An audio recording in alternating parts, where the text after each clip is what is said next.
ഞാൻ നേരത്തെ പറഞ്ഞതുപോലെ പാരൻസ് ഉണ്ടാക്കി വെച്ചിട്ടുള്ള കുറേ കാശുള്ളത് കൊണ്ട് അടുത്ത ജനറേഷനിലെ കുട്ടികൾക്ക് ജോലി കിട്ടിയിട്ടില്ലെങ്കിലും എനിക്കൊരു ഓൺട്രപ്രനർ ആയി നോക്കാം. എന്തുകൊണ്ടാണ് കുറേ പേര് സിനിമ ഇറക്കിയിട്ട് ചെറിയ ചെറിയ ഇനി വരാൻ പോകുന്ന സിനിമകളൊന്നും 2 മണിക്കൂറോ 40 മിനിറ്റോ 20 മിനിറ്റോ അല്ല. മൈക്രോ ഫിലിംസ് ആണെന്നറിയോ? മൈക്രോ ഫിലിംസ് എന്ന് പറഞ്ഞാൽ 1 മിനിറ്റിലധികമൊന്നും ജെൻസിക്ക് കോൺസെൻട്രേഷൻ ഇല്ല. അപ്പം ഞാൻ ഉണ്ടാക്കാൻ പോകുന്ന സിനിമ എന്ന് പറയുന്നത് 1 മിനിറ്റിൽ ഒരു കഥ പറയാൻ പറ്റുമോ? പറയാൻ പറ്റുന്ന സിനിമകളുണ്ട് ഇപ്പോൾ. എല്ലാ അഡ്വർടൈസ്മെന്റ്സും 1 മിനിറ്റിൽ പറയുന്നതല്ലേ? 1 മിനിറ്റിലധികം പറയുന്നത് 30 സെക്കൻഡ്. അത് ഭംഗിയായിട്ടാണ് ചിലപ്പോൾ 1 മിനിറ്റിലധികം ആരും പറയാറില്ല എന്നുള്ളതാ. മാക്സിമം പറയുന്ന അമൂലായിരിക്കും. അമൂൽ ഒരു ബ്രാൻഡാണല്ലോ.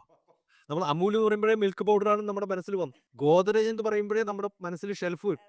ലോക്കും വരും. ഇത് ഇത്തരം ഒരു സംഭവം നമ്മുടെ മനസ്സിൽ പതിപ്പിക്കാൻ ഇത്തരം ബ്രാൻഡുകൾക്ക് സാധിക്കുന്നുണ്ട്. പണ്ട് ഈ അഡ്വർടൈസ്മെന്റ് കൊണ്ടല്ല.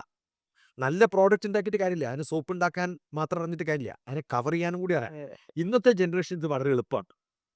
കാരണം ഇത് മാർക്കറ്റിൽ അവൈലബിൾ ആണ്. ഞാൻ തന്നെ അറിയണമെന്നില്ല. എനിക്ക് ആരുടെടുത്തെങ്കിലും കൊടുത്താൽ മതി. 10 പേരെടുത്ത് കൊടുത്തിട്ടൊരു സാധനത്തിന്റെ ബ്രാൻഡിങ് ഉണ്ടാക്കാൻ പറഞ്ഞിട്ട് അതിൽ ഏറ്റവും നല്ല സെലക്ട് ചെയ്തിട്ട് ഞാൻ കൊടുത്താലും വലിയ നഷ്ടമൊന്നുമില്ല.